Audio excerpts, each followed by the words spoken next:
riots that have been taking place in the United States for the past few days. They are uncomfortable, they are difficult, they are bloody awful to watch. There is, of course, a virulent strain of race politics that exists in the United States almost like nowhere else in the world, in part because of the crimes that took place oh so long ago and the injustices which have continued for a very long time. The election of a black president didn't undo any of this stuff.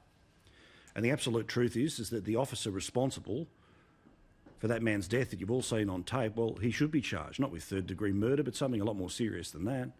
The 4 officers who stood by and did nothing while this bloke was being choked to death slowly over the best part of 7-8 minutes, well, they all deserve their moment in court and they all deserve to be found guilty for it. Now, you can understand, to a degree, why somebody would start to riot in the place that this took place, in Minneapolis. But within a day, it was New York, it was Los Angeles, it was Atlanta. They even went after the CNN Centre for some stupid reason. And I get the aggression that can build up. When you feel that either you have been attacked or you've got personal stories about how you had been attacked, all of those things are valid. But when it results in the police station being blown up, and remember, that's what happened here. One of the precincts got blown up by these protesters. When it results in all sorts of property being smashed, and I never understand how you get one back at the system by stealing stuff from shops. There are people who prey on this stuff. Yes, there are crazies on the far right that say horrifically racist things, but there are also things that happen. It's not even on the hard left, it's on the weird left. The people who gin this stuff up in order to, well, push all sorts of things that sometimes have nothing to do with the confrontations that happen between American law enforcement and African Americans. Now, it is an unpopular point to make, and it's one that I will be criticised for making, but it is factually correct, that police kill more white people than they kill black people.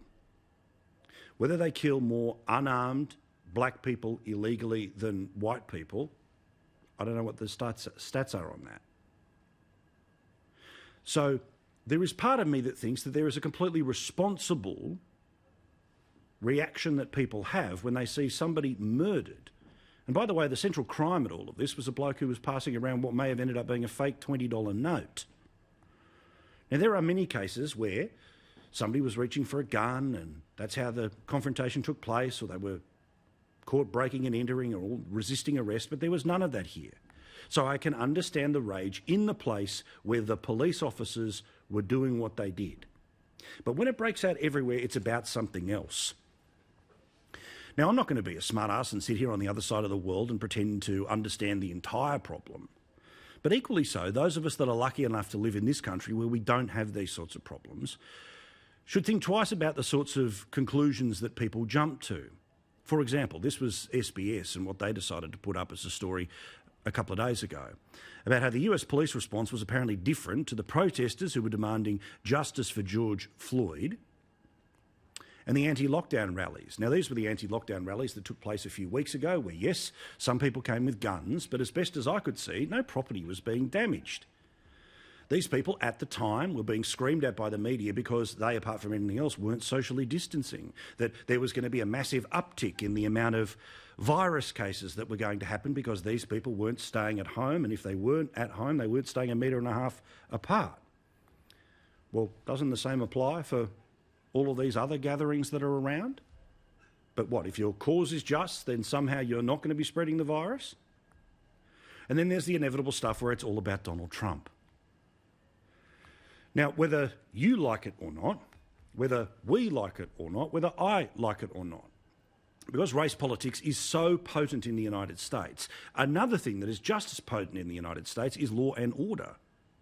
Because the stories that we don't hear about in Australia are the types of people who, under this extreme pressure that comes, they literally go down and start executing police officers. It's happened in places like New York. Why? Because they were police officers.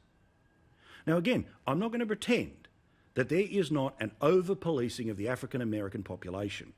I'm also not going to pretend that there is not the gang culture and crimes that need to be policed in the African American community. But as always with these things, it ends up being that we talk about the reaction rather than the initial incident.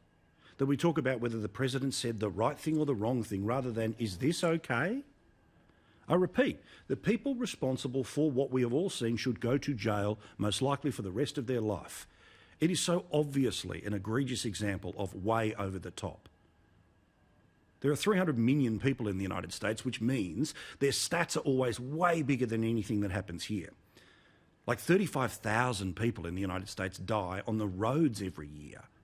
So their numbers, by the sheer huge nature of their society, are always way bigger than anything that we have here. But the idea that somehow the police are reacting differently here because it is them trying to protect their own when they, now in the reaction to this, are the victims that are being set upon by these groups. Now, it seems like the police are starting to toughen up and they're going to start to try to crack down on these protests, but that in and of itself will cause plenty of issues. But as I say, it's too easy for us to sit back here and say it's all one thing or it's all the other. So be careful as you see that in the next little while, either as people try to explain away what happened here and they only want to focus in on the rioting, or the people who only want to talk about the police violence. Because just as that arrest was a disproportionate use of force, the reaction is also disproportionate as well. Not because you're not aggrieved at what happened, not because you're not offended at what happened, not because you may have your own story at it. But again, a business owner who has nothing to do with this whatsoever gets their business broken into and their property looted, and no one will get charged with that. Because if they do, somehow it feeds back into the overall problem about the over-policing of the African-American community. Come on. But of course, this also brings out the crazies on television.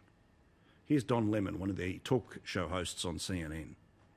Perhaps this is some sort of mechanism for a restructure in our country, or for some sort of change in our country, for us to deal with whatever we need to deal with in this country. And it is an indication indicative of the pain and the sadness in this country of people who feel that they have no other alternative but to exhibit this behavior in our country. No other option. When you have nothing to lose, you have nothing to lose. Now, that might be true, and he is an African-American man. But also, don't forget what is being the part of the fuel that's on the fire here, is these nationwide lockdowns where people are not allowed to leave their house. On top of that, if you were able to leave your house for a job, you may well have lost it. The United States now has the best part of 35 million people who are unemployed as a direct result of what happened with coronavirus. Now, I'm not saying, for those that are half listening, that all of this is somehow an overreaction to coronavirus. It's not. I'm just saying these are part of the complications about what's being played here. But this is not a revolution. This is not America falling apart at the seams, as I saw one of the 6 p.m. newsers try to report. This is a very specific problem that takes an awful lot of people to get on top of. But just like many of the intractable differences that exist around the world, there are people who profit on both ends from keeping this fight going. No police officer is above the law. Tonight we'll even talk about how Australian soldiers aren't above the law. But conversely, you don't have the moral high ground when you start physically hurting people or destroying property as a way of making your point, be it emotional, be it racial, be it political. But watch some of the nonsense that'll be coming out of here in the next couple of days, including don't be surprised if there's some sort of sympathy protest that will happen here in Australia, trying to pretend that we have the same racial issues in this country, which flatly we don't.